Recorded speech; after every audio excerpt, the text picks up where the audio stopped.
Hello everyone, welcome back to the next video. In this video I will show you how to do subject lifting for images in Flutter for iOS, or basically like removing background images from images and just displaying the actual subject. So here is the output. Now if you remember, I have already done a video on this for Flutter iOS, but in that video I was using Vision Kit. Here we are only using the Vision framework. The advantage with Vision Kit is that if you remember, in the first image, if I try to click on the subject, I was able to copy it, add it as a sticker, share it. Also I was able to do the same thing for text as well. But here if I try to click on the first images, person or subject or even the text, I'm not able to do anything. So Vision is much more lower level framework. So suppose if you have a PyTorch model or TensorFlow model and you want to integrate with your own thing using Vision and get much more sophisticated results, you can use Vision framework for that. So yeah, choose your own solution, whatever makes sense to you. So let's get started. So firstly, this is one of the output. So I have few other images as well inside the assets folder. So here you can see I have this dog image, I have this person image, and this people images as well. So I'll quickly change one of the images just to show it to you. So here you can see I have dog. Now I have another image called lake. I will just run the app application again and show you guys the output. Also in the meantime, I'll just quickly show you the code as well. So here you can see I have created a Flutter project. Okay, so the output is already ready.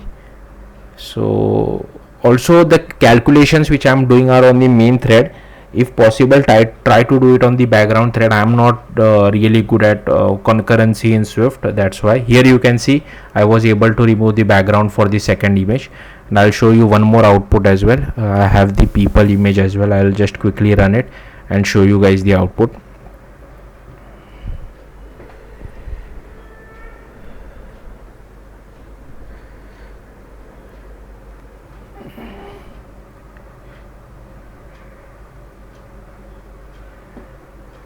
So here you can see this is the output. So yeah, coming back to our code. So here is our home page.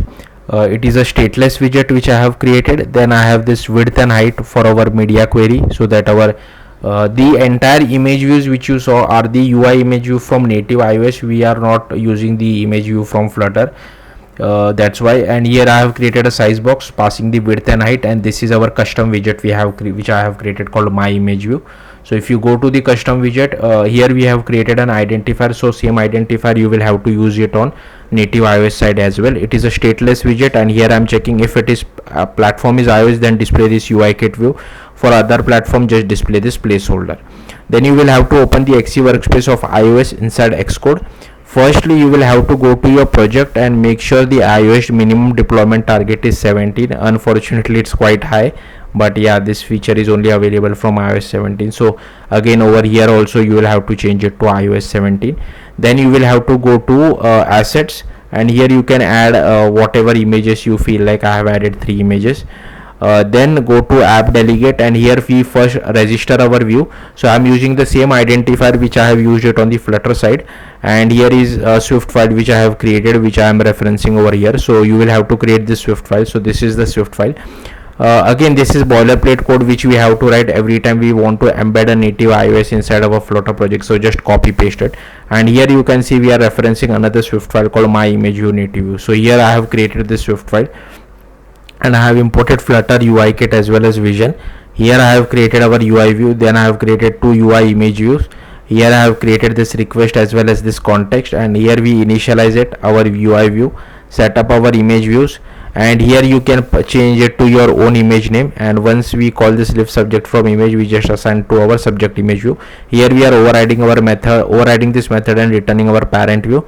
Here we are calling setup image view. So we are creating image views as well as subject image view, setting up some NS layout constraints for it, setting some content mode, border width and border color as well. And then inside lift subject from image, once we get the image, we create this VN image request handler. We perform a request on it. Once we get the result, we just generate a mask image out of it. Then we convert it to a CI image. From that CI image, we convert it to a UI image and return it back. So yeah, that's it. That's all the things which you have to do. Thank you for watching. Bye.